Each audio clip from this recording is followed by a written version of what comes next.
Rome did not begin as an empire. It began as a fragile settlement of timber huts, smoke, mud, and ambition beside the Tiber River. No marble capital yet existed. Rome was still a vulnerable hill settlement. Its people were farmers, herders, fugitives, warriors, and families drawn together by the promise of protection and land. Loyalty remained personal, and political identity was only beginning to form. The city's first king, Romulus, had given this community a name, an army, a senate, and a powerful founding legend. Later, Romans treated these institutions as the roots of their public order, but the Rome he ruled was still vulnerable. Rival communities watched from the surrounding hills, and every harvest depended on uncertain weather. One failed harvest or enemy raid could endanger the entire community. Romulus organized fighting men into disciplined groups and bound leading families to the new state through the Senate. Those who defended Rome also expected status and influence within it. These institutions were remembered by later Romans as the foundations of their political and military order. The tradition shows how Romans later explained their own institutions. Yet ancient accounts mix memory with myth. The farther we move toward Rome's beginnings, the harder it becomes to separate history from legend. These stories were written centuries later from memory, ritual, and legend. One tradition claimed that Romulus vanished during a violent storm while reviewing his people on the Campus Martius. The storm made his disappearance appear either divine or deeply suspicious. When the darkness lifted, the king was gone. Some said the gods had carried him into the heavens. Romulus was later honored as Carinus, a guardian of the Roman people. Others whispered a darker explanation, that powerful senators had killed him and concealed the evidence. The rumor exposed Roman fears about secret violence among powerful elites. Whatever happened, Rome suddenly had no king. The throne stood empty, and the unity created by Romulus began to strain. War, justice, religion, and diplomacy now lacked a recognized authority. Roman and Sabine families distrusted one another. Each feared that the other would seize permanent control. The rivalry concerned honor, status, and the right to command the city. According to later tradition, senators governed in rotation during an interregnum, each holding royal authority only briefly. Rotating authority preserved continuity, while a permanent ruler was sought. This arrangement prevented one faction from dominating, but it could not provide the stability the young city needed. Each delay revealed how much the city still depended on one leader. Rome required a ruler who could command respect without reopening the conflict between its Roman and Sabine communities. The next king had to be powerful, respected, and acceptable to both sides. Their search turned northeast, toward the Sabine town of Curies, and a man remembered for wisdom rather than conquest. Choosing a Sabine promised balance and reduced fears of Roman domination. His name was Numa Pompilius. Tradition described him as calm, disciplined, deeply religious, and reluctant to seek power. His authority was said to come from judgment, character, and reverence. The contrast with Romulus could not have been sharper. Rome's founder embodied war, courage, expansion, and force. In memory, Romulus built Rome's body, while Numa shaped its civic soul. Numa represented restraint, law, ritual, and the belief that a city could be strengthened without constant bloodshed. Peace meant replacing private revenge with shared rules and institutions. When Roman envoys offered him the throne, ancient writers said he first refused. His reluctance suggested that he sought duty rather than personal power. He questioned whether a peaceful man belonged in a city shaped by warriors and surrounded by enemies. The crown meant responsibility for a divided and still vulnerable people. His family and the Roman delegation urged him to accept, arguing that Rome needed precisely the qualities he possessed. His supporters argued that restraint was precisely what Rome now needed. At last he agreed to travel to Rome, but he would not rule merely because senators had selected him. He accepted the throne as a public obligation, rather than a private prize. Tradition says he sought divine approval through augury, asking whether the gods accepted him as king. Augury implied that legitimate power required both human and divine consent. With the signs declared favorable, Numa Pompilius became Rome's second king. The age of the warrior founder had ended. A new experiment was beginning. Could religion, law, and shared ritual transform a violent settlement into a lasting state? His reign would test whether law and ritual could make the city endure. Numa inherited a city trained for war, but not yet disciplined by shared institutions. His challenge was to turn fear, rivalry, and custom into an ordered civic life. Later, Roman writers claimed that his reign was unusually peaceful. Whether this was literally true is uncertain, but the tradition presents him as the opposite of Romulus. Romulus had founded the city through force and courage. Numa was remembered as the ruler who gave that city sacred rules, calendars, priesthoods, and ritual order. For early Romans, religion was not separate from politics. The favor of the gods was believed to affect harvests, war, law, marriage, and the survival of the community. A ruler, therefore, needed more than military authority. He had to understand signs, ceremonies, sacred boundaries, and the correct way to approach divine powers.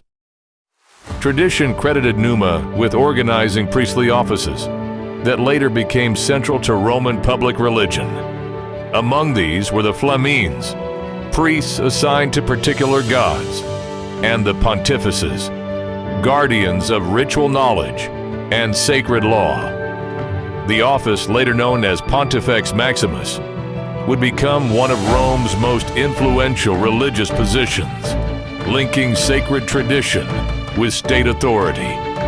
Numa was also associated with the Vestal Virgins, priestesses responsible for maintaining the sacred fire of Vesta. The flame symbolized the continuity of Rome itself. If it died, many Romans believed the city had lost divine protection. Such rituals created a shared rhythm. They told citizens when to work, when to sacrifice, when to assemble, and when military action was forbidden. Roman tradition also credited Numa with reforming the calendar.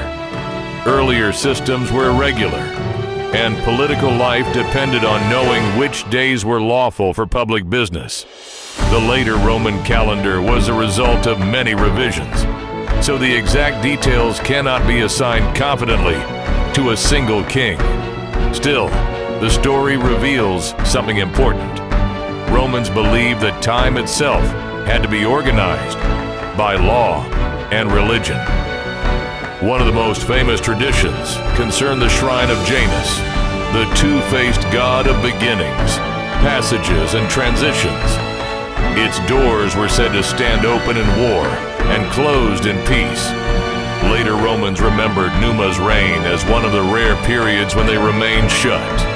Peace did not mean inactivity. Numa's program, as later Romans imagined it, was an attempt to replace uncontrolled violence with accepted procedures. Disputes could be submitted to authority. Oaths could be witnessed. Boundaries could be declared sacred. Public obligations could be remembered and repeated. Legend gave Numa a divine advisor, the nymph Egeria, whom he supposedly met in a sacred grove outside the city. The story made his laws appear to come from a higher source. It also reflected the Roman habit of grounding political institutions in sacred tradition. Modern historians cannot verify conversations with nymphs, nor can they prove that every priesthood began under one ruler. But the Numa tradition preserves Rome's own explanation for how a violent settlement learned discipline, continuity, and civic restraint. His reign was said to last more than 4 decades.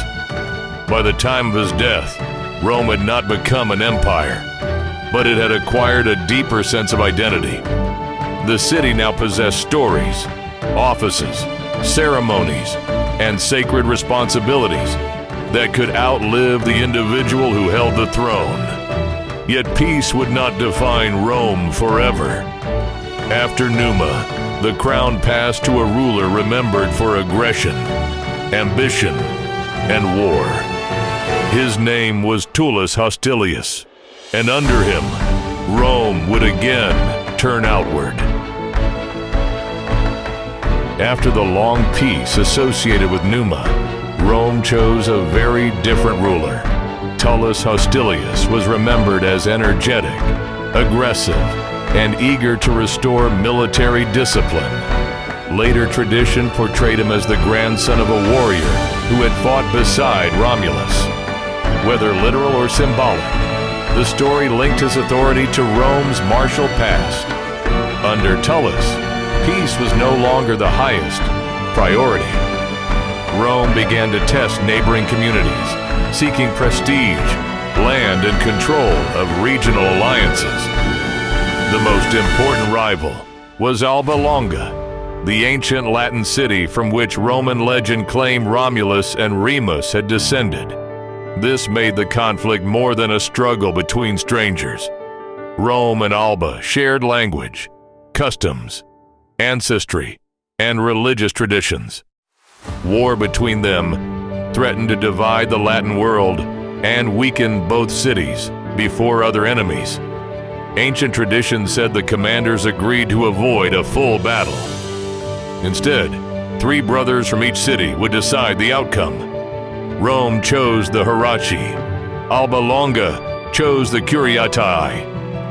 The 6 young men were bound by family ties, friendship, and duty. The duel began before both armies. At first, the Albans appeared victorious, killing 2 of the Roman brothers. The last Roman, Publius Horatius, realized he could not defeat all 3 opponents together. He ran, forcing the wounded Albans to separate. Then he turned and attacked them, one by one. By combining endurance with strategy, Horatius won the contest and secured victory for Rome. But the triumph ended in tragedy. When Horatius returned, his sister mourned one of the slain Curiatii, to whom she had been promised. Enraged by what he saw as disloyalty, Horatius killed her. The story exposed the terrible cost of placing civic duty above family bonds. Horatius was brought to trial. Rome now faced a question that would haunt its history. Could military service excuse private violence? According to tradition, his father appealed to the people and saved him from execution, though ritual punishment still followed. The duel made Alba Longa subordinate to Rome, but submission did not end distrust. Alba's leader, Metius Fufetius, resented Roman control. During a later war, he tried to remain neutral until he knew which side would win. Tullus survived the battle and discovered the betrayal. His response was calculated to terrify every ally who might consider disloyalty. Metius was executed in a punishment later remembered as exceptionally brutal, even by Roman standards. Tullus then ordered Alba Longa destroyed. Its temples were spared, but homes and public buildings were emptied and torn down. The surviving population was transferred to Rome. This increased the city's manpower, wealth, and political complexity. Prominent Alban families were absorbed into the Roman elite, while new citizens expanded the army and labor force. Tradition credited Tullus with building the Curia Hostilia, an early Senate house that symbolized Rome's growing political structure. Yet the king who trusted war more than ritual was said to meet a supernatural end. During a plague, Tullus attempted sacred rites incorrectly. Lightning struck his house, and Rome remembered his death as a warning that military power could not replace religious order.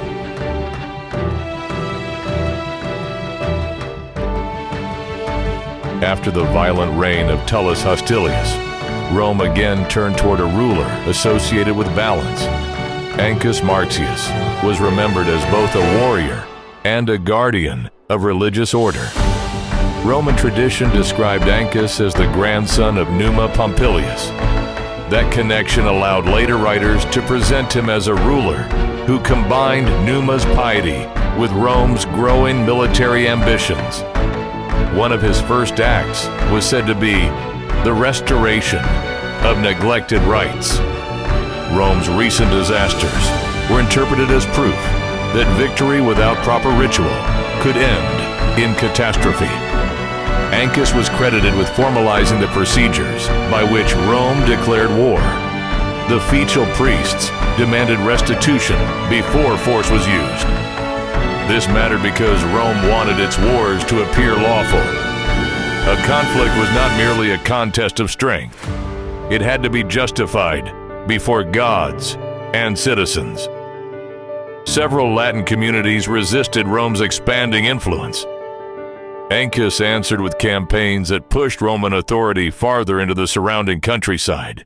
The fighting was not a single decisive war, but a sequence of raids, sieges, alliances, and forced submissions.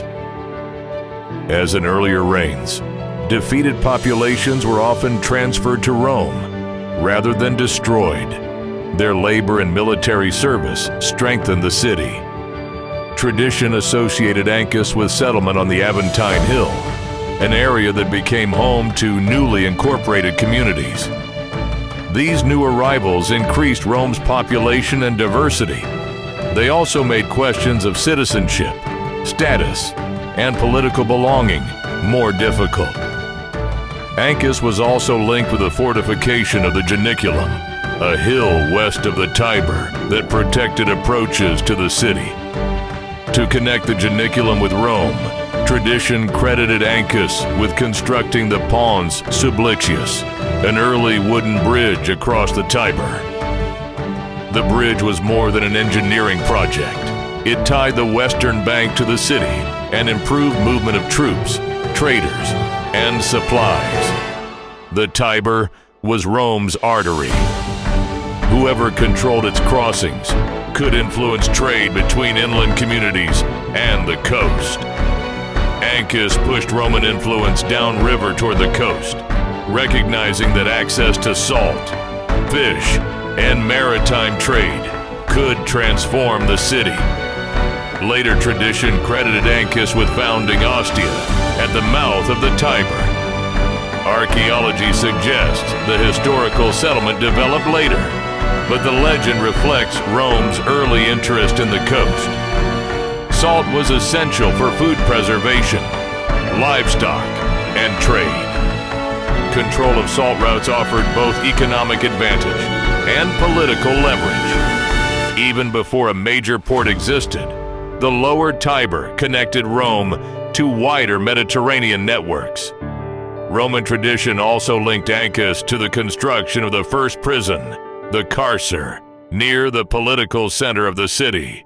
As Rome grew, rulers needed institutions not only for war and worship, but also for punishment, detention, and public control. Ancus was remembered not simply for conquest, but for infrastructure, bridges, defenses, settlements, and access to the coast. These projects altered Rome's geography. The city was no longer only a hill settlement. It was becoming a river power with regional reach. Modern historians cannot confirm every building or campaign attributed to Ancus. Much of the narrative was shaped centuries later. After more than 2 decades of rule, Ancus died and left behind a larger, more connected, and more strategically ambitious Rome. His death opened the way for a new political force. An ambitious immigrant of Etruscan background had risen within the royal court. His name was Lucius Tarquinius Priscus, and with him Rome would enter a new era of wealth, spectacle, and monumental building. Lucius Tarquinius Priscus entered Roman memory as an outsider who transformed himself into a king. His rise reflected a city increasingly connected to Etruscan wealth, skill, and political culture. Tradition said that his father came from Corinth and settled in the Etruscan city of Tarquini. Tarquinius therefore carried both Greek and Etruscan associations. His wife Tanaquil was remembered as intelligent, ambitious, and skilled in interpreting divine signs. She believed Rome offered greater opportunities than Etruscan society allowed her husband. According to legend, an eagle removed Tarquinius's cap and returned it to his head. Tanaquil interpreted the event as a promise of future power. In Rome, Tarquinius gained the confidence of King Ancus Marcius. He became a trusted advisor and guardian of the king's sons. After Ancus died, Tarquinius maneuvered around the king's sons and persuaded the Roman assembly to choose him. His accession marked a change. Tarquinius brought foreign prestige, wealth, and a more monumental vision of royal authority. Like earlier kings, he expanded Roman power through war. Campaigns against Latin communities brought captives, tribute, and territory. Tradition also described a major struggle with the Sabines, whose forces threatened Rome from the northeast.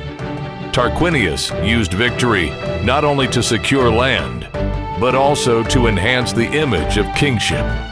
Public celebration became a tool of political authority. Later, Romans connected Tarquinius with elements of the triumph: the purple robe, ivory chair, eagle-topped scepter, and ceremonial chariot. Tradition credited him with adding new members to the Senate, strengthening families that supported his rule. Tarquinius was associated with the establishment of the Circus Maximus in the valley between the Palatine and Aventine Hills. Public games united religion, competition, spectacle, and royal generosity. They allowed the king to display wealth before the entire community. Rome's low valleys were wet and prone to flooding. Tradition linked Tarquinius with major drainage works that made permanent building possible. The Cloaca Maxima later became one of Rome's most famous engineering works. Its earliest phases were probably open channels that gradually developed into a larger drainage system. As the valleys became drier, the central area could serve more effectively as a market, meeting place, and political center. Tarquinius was also linked with the beginning of the great Temple of Jupiter on the Capitoline Hill. The project signaled a new scale of royal ambition. Rome was beginning to imitate the great urban centers of Etruria. Legend said an augur named Attus Navius challenged Tarquinius when the king tried to reorganize the cavalry without divine approval. To prove his power, Attus Navius was said to cut a whetstone with a razor. The miracle warned the king that sacred law could limit political will. Within the royal household, another figure began to rise. Servius Tullius was said to have grown up in the palace under Tanaquil's protection. Legend claimed that a flame appeared around the sleeping child's head without harming him. Tanaquil saw another sign of future greatness. The sons of Ancus never accepted Tarquinius's rule. They arranged an attack in which assassins struck the king with an axe. Tanaquil concealed the king's death and placed Servius in control, before the public understood what had happened. Through strategy and speed, she preserved the dynasty and prepared Rome for its next ruler. Servius Tullius became Rome's sixth king under extraordinary circumstances. Tradition presented him as a man of uncertain birth who rose through ability, royal favor, and political calculation. Some stories called him the son of a captive woman. Others connected him with an Etruscan leader named Mastarna. His origins remain deliberately mysterious. After Tarquinius's assassination, Tanaquil announced that the king was recovering while Servius governed in his name. By the time Tarquinius's death became public, Servius already controlled the government. His rule was accepted before a normal royal election could challenge him. Servius was most famously associated with the first Roman census, a systematic registration of citizens and property. The census classified citizens according to wealth. In Roman tradition, property determined both military equipment and political influence. Servius was credited with organizing citizens into centuries, units that served military and political functions. The wealthiest could provide horses and heavy armor. Poorer citizens carried lighter equipment or served in supporting roles. These military divisions later shaped voting in the Centuriate Assembly, where wealthier groups cast their votes first. The system linked taxation, military service, and political power. It broadened participation while preserving the dominance of the rich. Servius was also associated with dividing Roman territory into urban and rural tribes for administration and taxation. These reforms reflected a deeper transformation. Rome was becoming not merely a collection of clans, but an organized civic body. Tradition credited Servius with enclosing Rome inside a defensive wall. The surviving stone wall called Servion is mostly later, but earlier defenses may have existed. The expanding fortifications symbolize the integration of Rome's hills into a single urban community. Servius was linked with the Temple of Diana on the Aventine, a sanctuary shared by Rome and Latin communities. The sanctuary expressed Rome's claim to leadership within the Latin world, without relying only on military conquest. Servius was especially associated with the goddess Fortuna. Later, Romans told stories of her favor and of private meetings between goddess and king. Rome under Servius was remembered as a city of expanding markets, workshops, roads, and foreign connections. Reform created opportunity, but also conflict. Old aristocratic families could see a ruler of uncertain birth as a threat to inherited privilege. Among Servius's enemies was Lucius Tarquinius, son or grandson of the previous king, who believed the throne belonged to his family.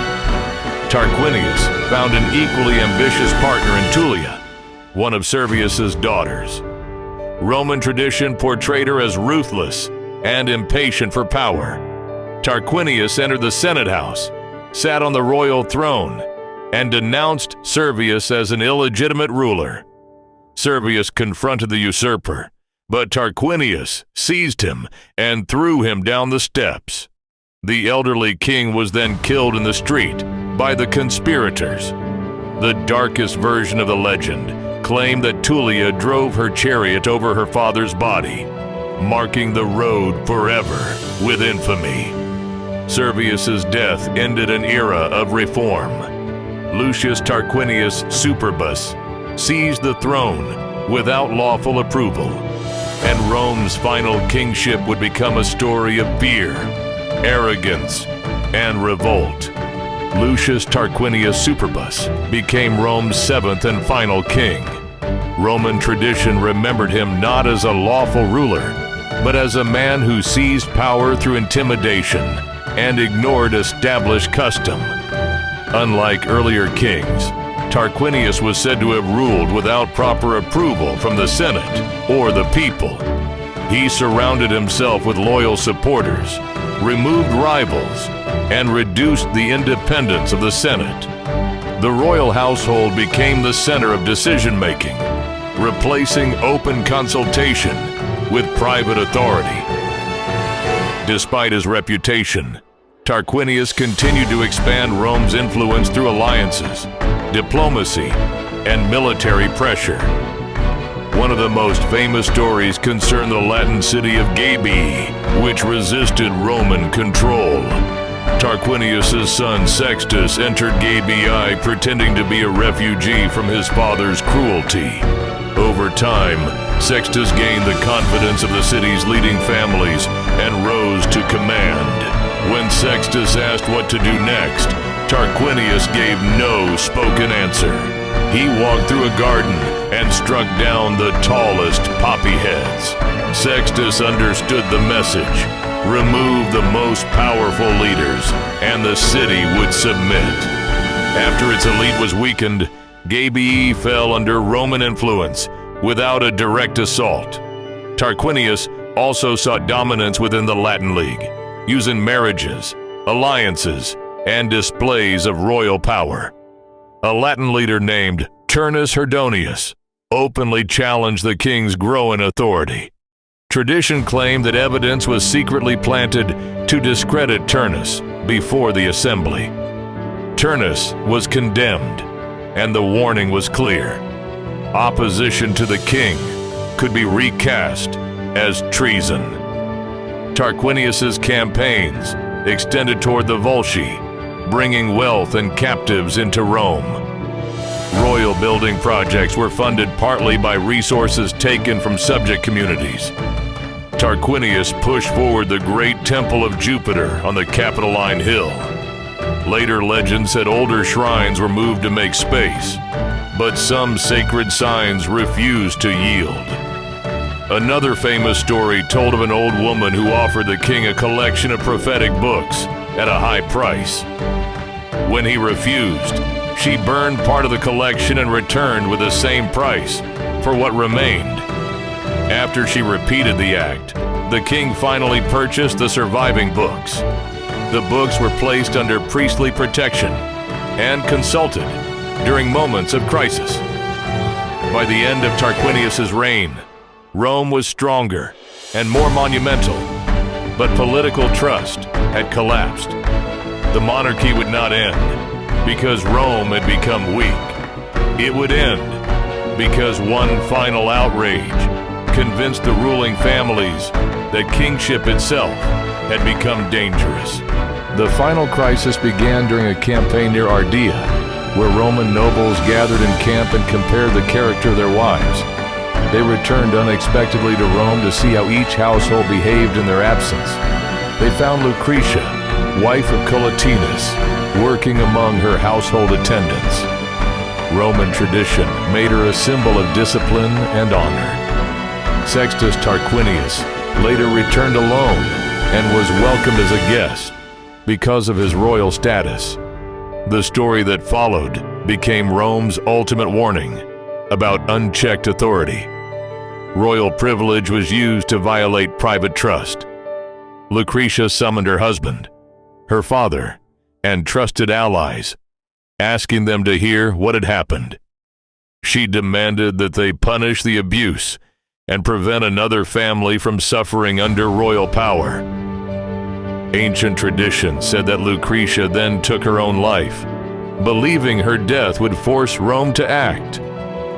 Lucius Junius Brutus, previously thought harmless, now revealed his resolve. Brutus swore that no king would ever again rule Rome. Lucretia's body was brought before the public as evidence of royal abuse. The crowd's grief became political action. The issue was no longer one crime, but the entire system that protected the royal family. Rome's citizens closed the city to Tarquinius and his supporters.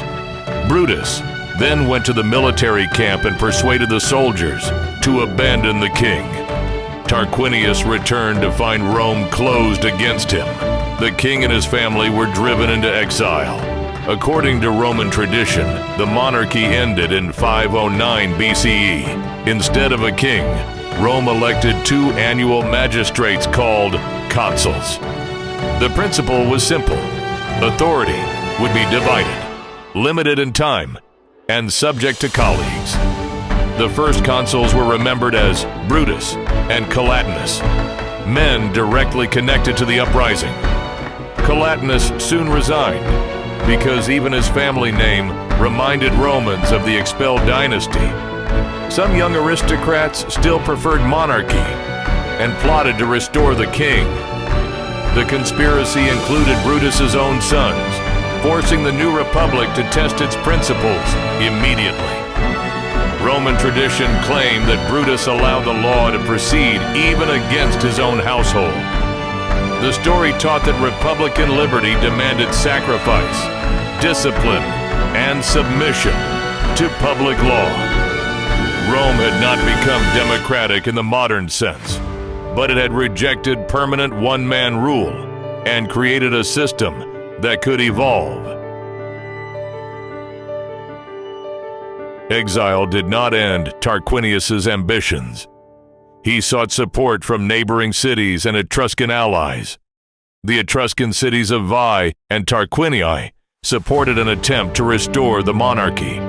Roman tradition placed the first major clash at Silva Arcia, a wooded region north of Rome. Brutus met Aruns Tarquinius in the fighting. Later legend said both fell in the encounter. Brutus received a public funeral, and Roman matrons were said to mourn him for a year. The loss of its first consul did not restore the monarchy. New magistrates replaced him. Tarquinius then turned to Lars Porsena, powerful ruler of Clusium. Porsena advanced toward Rome with a formidable Etruscan army. Roman legend placed a dramatic defense at the wooden bridge across the Tiber. Horatius Cocles was said to hold the crossing, while others cut the bridge behind him. Once the bridge was broken, Horatius escaped across the river, and Rome gained precious time. Porsena then pressured Rome through blockade and negotiation. A young Roman named Gaius Mucius entered the enemy camp intending to strike at Porsena. He attacked the wrong official and was captured. To prove Roman resolve, Mucius held his hand over a flame. The story earned him the name Scaevola, meaning left-handed. Another legend celebrated Cloelia, a young Roman hostage who escaped and led others across the Tiber. Whether through courage, diplomacy, or political interest, Porsena eventually reached terms with Rome.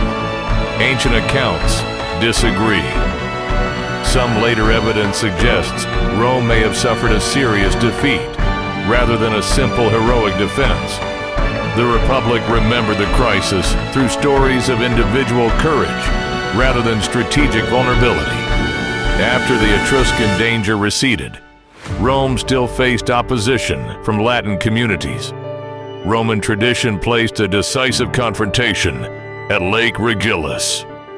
Legend said the divine twins Castor and Pollux appeared to support Rome. Rome's success led to a new settlement with the Latin League.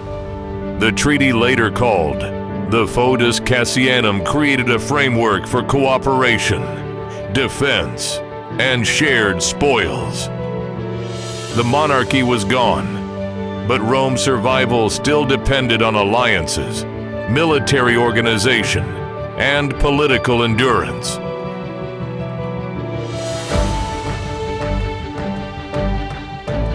The 7 kings of Rome stand at the border between myth and history.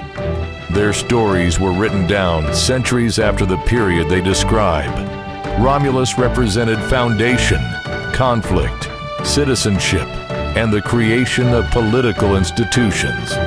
Numa represented ritual order, priesthood, and the belief that institutions could control violence. Tullus represented military ambition and the danger of neglecting religious limits. Ancus represented connection, bridge, river, coast, settlement, and lawful warfare. Tarquinius Priscus represented immigration, Etruscan influence, spectacle, and monumental urban growth. Servius represented classification, citizenship, taxation, military organization, and reform. Tarquinius Superbus represented the fear that power without consent becomes tyranny.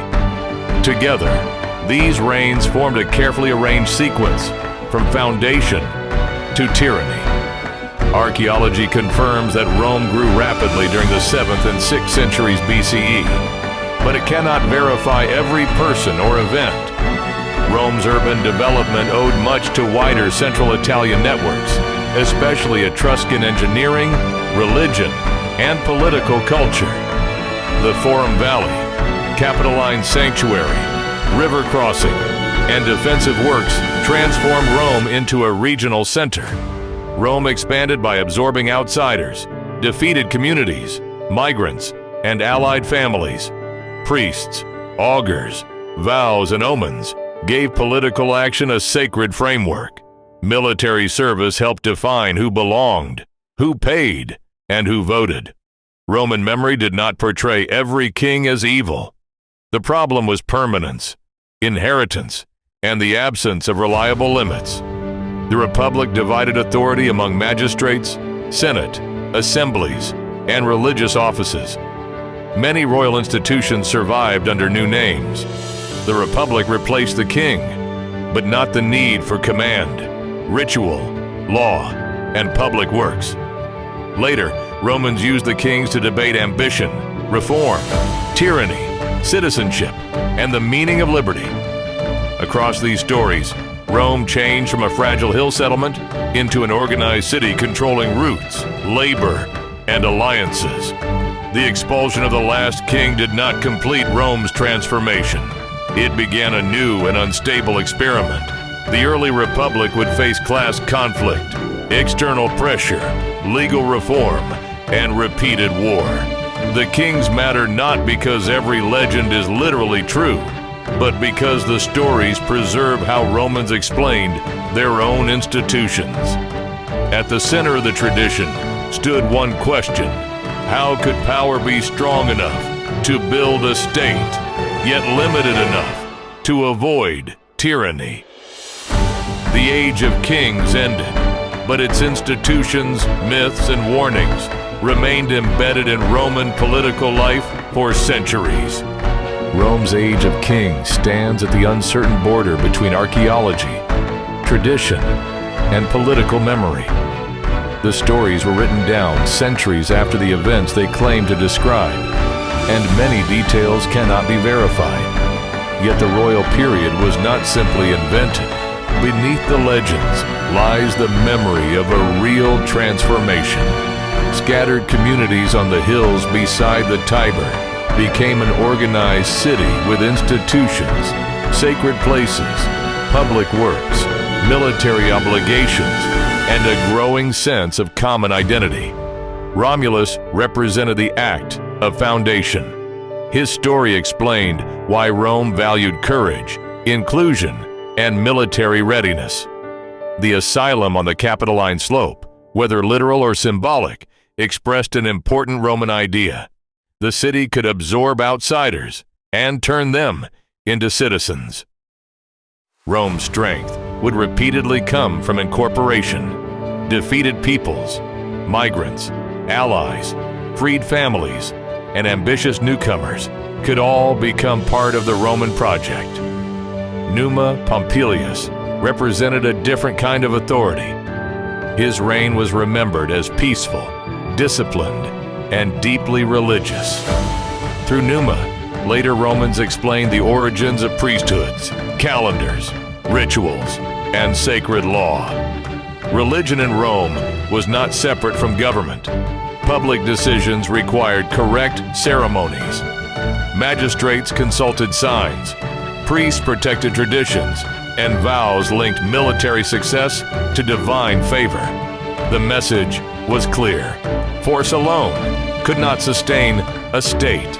Power had to be placed inside an accepted moral and ritual order. Tullus Hostilius embodied expansion and military ambition. His legends reflected a society in which warfare shaped citizenship, honor, territory, and political leadership. The destruction of Alba Longa symbolized Rome's rise over neighboring Latin communities, but it also preserved another theme. Conquered populations could be transferred, reorganized, and incorporated. Rome did not merely destroy rivals. It often absorbed their people, their cults, and their aristocratic families. Ancus Marcius combined war, law, religion, and construction. Tradition credited him with strengthening the Tiber crossing, connecting Rome more firmly to the coast, and developing Ostia. Whether every project belonged to one king is uncertain, but the larger historical pattern is plausible. Rome's location gave it access to inland routes, river traffic, salt, agriculture, and maritime exchange. Control of movement was as important as control of land. The Tarquin kings represented a period of strong Etruscan influence and rapid urban development. Under Tarquinius Priscus, Servius Tullius, and Tarquinius Superbus, the city of legend became increasingly monumental. Temples rose above the hills. Drainage works transformed low ground. The Forum became a civic center. Ceremonies, royal insignia, military organization, and public spectacle grew more elaborate. Servius Tullius was remembered as a reformer who classified citizens according to property and military capacity. The details of the later centuriate system may have been projected backward, but the tradition captures a major development. The city was learning to organize manpower, taxation, voting, and defense on a broader scale. Citizenship was becoming an administrative category, not merely a bond of kinship. Tarquinius Superbus represented the danger of authority without consent. Later, Romans shaped his reign as the opposite of lawful government. He ignored consultation, intimidated opponents, and treated public resources as instruments of personal rule. His image became a permanent warning in Roman political culture. For centuries, ambitious leaders would be accused of seeking kingship because the memory of the last king had made monarchy synonymous with domination. The seven kings therefore formed more than a list of rulers. Together they created a political sequence: foundation, religious order, military expansion, infrastructure, urban growth, civic organization, and finally, tyranny. This sequence allowed Romans to explain how their city had been built and why monarchy had eventually become unacceptable. By the end of the royal period, Rome possessed the essential foundations of a state. It had sacred institutions, organized assemblies, military structures, public spaces, roads, bridges, drainage, external alliances, and a population accustomed to collective obligations. The monarchy ended, but the city it created did not disappear. Its institutions were inherited, renamed, divided, and adapted by the Republic. The Age of Kings was therefore not a discarded preface to Roman history. It was the workshop in which Rome's political language was first formed. Duty, courage, religion, citizenship, discipline, public service, and fear of tyranny all emerged from the stories Romans told about their earliest rulers. Those ideas would guide the Republic, justify conquest, and shape Roman identity for centuries. The expulsion of the last king did not instantly create a stable republic. Removing Tarquinius Superbus solved one political problem, but it created many others. Rome still needed commanders, judges, priests, tax collectors, engineers, and diplomats. Armies still had to be raised. Treaties still had to be honored. Roads, walls, temples, and drainage systems still required administration. The Romans did not destroy the machinery of government. they attempted to prevent any one person from controlling it permanently. The most important change was the division of executive authority. Instead of a single king ruling for life, 2 consuls were elected for a limited term. Each could restrain the other. This principle of collegiality became one of the Republic's defining safeguards. Authority was shared, temporary, and theoretically accountable. The system was imperfect and dominated by aristocratic competition, but it created a political culture in which power had to be negotiated. The Senate also gained greater importance. Under the kings, leading families had already served as advisors, but after the monarchy, their collective authority became central. The Senate controlled experience, prestige, finance, diplomacy, and continuity. Magistrates changed every year. The Senate remained. Its decisions were not always laws in the modern sense, yet its influence shaped nearly every major policy. Popular assemblies provided another source of legitimacy. Citizens voted, elected magistrates, approved certain laws, and made decisions about war and peace. Participation was unequal and structured by property, class, and social status. But the principle mattered. Public authority could no longer be presented solely as the personal possession of a ruler. It had to pass through recognized institutions. Religion remained inseparable from politics. The Republic inherited priesthoods, sacred calendars, augury, vows, and public rituals from the royal period. Some religious functions of the king were transferred to specialized offices. This continuity reveals how cautious the Romans were. They rejected monarchy politically, but they feared abandoning ceremonies believed necessary for the city's survival. The early republic faced immediate external danger. The expelled Tarquins sought allies. Etruscan powers pressured Rome. Latin communities resisted Roman dominance. The stories of Horatius at the bridge, Mucius Scaevola before Porsenna, Cloelia crossing the Tiber, and the divine twins at Lake Regillus transform these crises into moral lessons. Whether every episode happened as described is less important than the values they expressed. Endurance, sacrifice, loyalty, and courage under pressure. Internal conflict was equally serious. The Republic claimed to represent the Roman people, but wealth and political authority remained concentrated among elite families.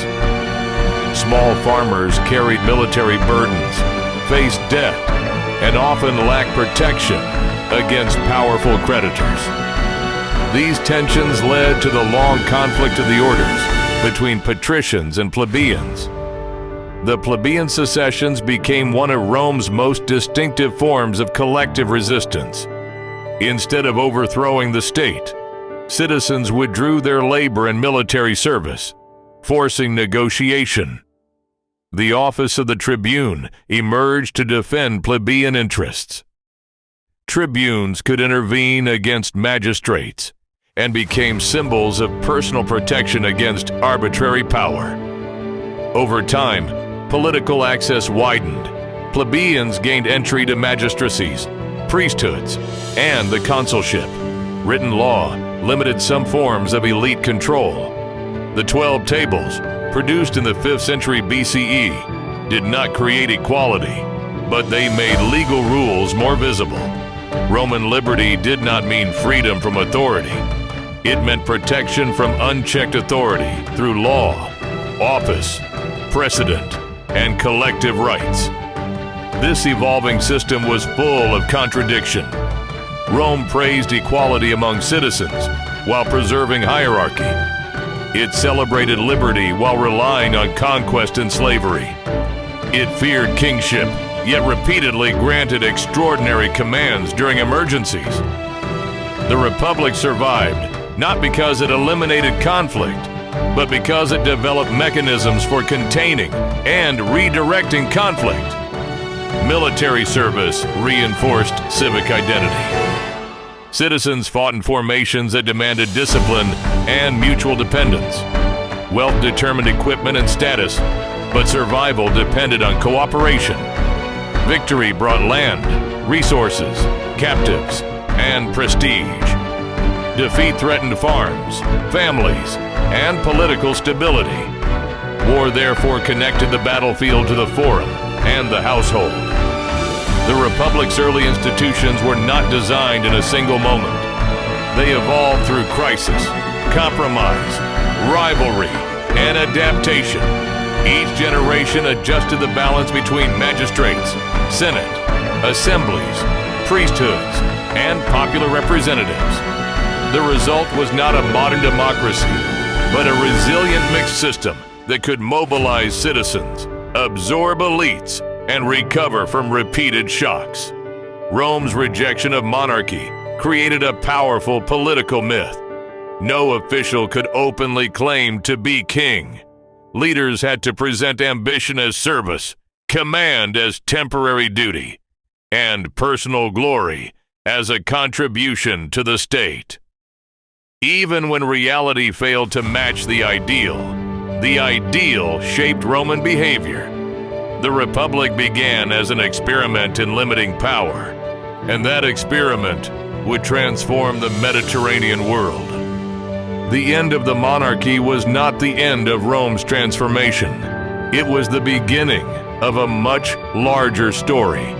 The Republic inherited a city already connected to central Italy by roads, alliances, trade, religion, and war. Over the following centuries, Rome would turn those foundations into a system of expansion, unlike anything the region had seen before. Rome's greatest strength was not that it never lost. It lost armies, commanders, battles, and entire campaigns. Its strength was the ability to recover, recruit again, negotiate new alliances, and continue fighting. The political culture created during the Republic demanded sacrifice from citizens and allies, but it also offered participation, protection, status, and eventually, forms of incorporation. As Rome expanded across Italy, it did not impose the same arrangement everywhere. Some communities received citizenship, others received partial rights.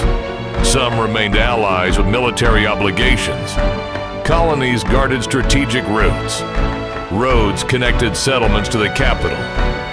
This flexible network allowed Rome to command resources far beyond the population of the city itself. Military organization evolved with expansion. The early army associated with property classes and seasonal service gradually became more experienced, more standardized, and more capable of long campaigns. Discipline, engineering, fortified camps, roads, logistics, and command structures became as important as courage. Rome's soldiers did not simply fight. They built, surveyed, transported, negotiated, and settled. The city also changed. Temples, basilicas, markets, archives, and public monuments filled the forum and surrounding hills. Victorious generals displayed spoils. Magistrates competed through construction. Priests maintained the sacred calendar. Lawyers, patrons, clients, merchants, artisans, enslaved laborers, and foreign visitors crowded the streets. Rome became a political center whose power was visible in stone, ritual, and ceremony. Yet expansion created new tensions. Wealth from conquest was distributed unevenly. Powerful families gained land, clients, and military prestige. Small farmers struggled during long campaigns. Enslaved labor increased. Competition for office became more expensive and more aggressive. The republic that had been designed to prevent kingship gradually produced commanders with resources and loyalties greater than those of earlier kings. This contradiction would define Rome's later history. The Republic feared concentrated power, but its wars rewarded individuals who could command large armies. It valued annual office, but distant campaigns required longer commands. It praised civic equality, but empire enriched a narrow elite. The institutions that had made Rome resilient also created new forms of instability. Still, the legacy of the royal period remained visible. The forum first organized under the kings became the heart of republican government. Religious offices associated with early rulers continued to guide public life. The census attributed to Servius Tullius remained central to military and civic organization. The great Capitoline temple associated with the Tarquins became one of the Republic's most important sacred symbols. Even the hatred of kingship survived. Political opponents accused one another of seeking a crown. Leaders emphasized that they served the Senate and people. The phrase, Senatus Populusque Romanus, expressed the ideal that Rome belonged not to a monarch, but to a political community. In practice, power remained unequal, but the rejection of kingship continued to define legitimacy.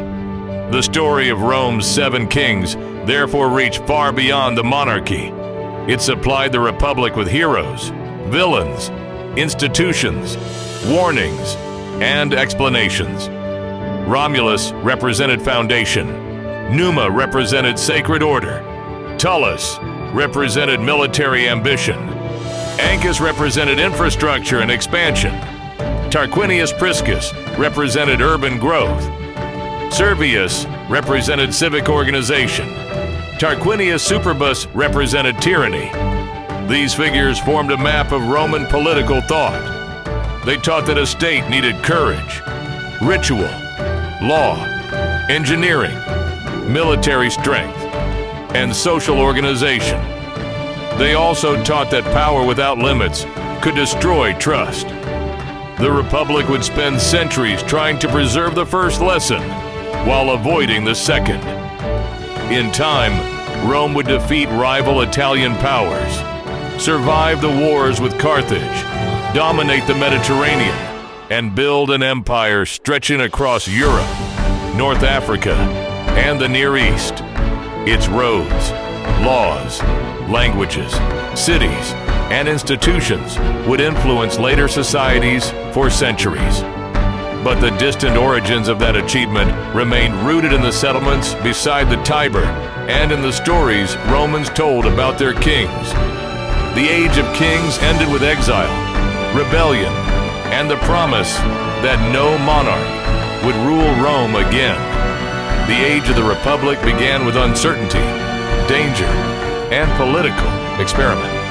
Ahead lay class conflict, foreign invasion, legal reform, conquest, civil war, and extraordinary ambition.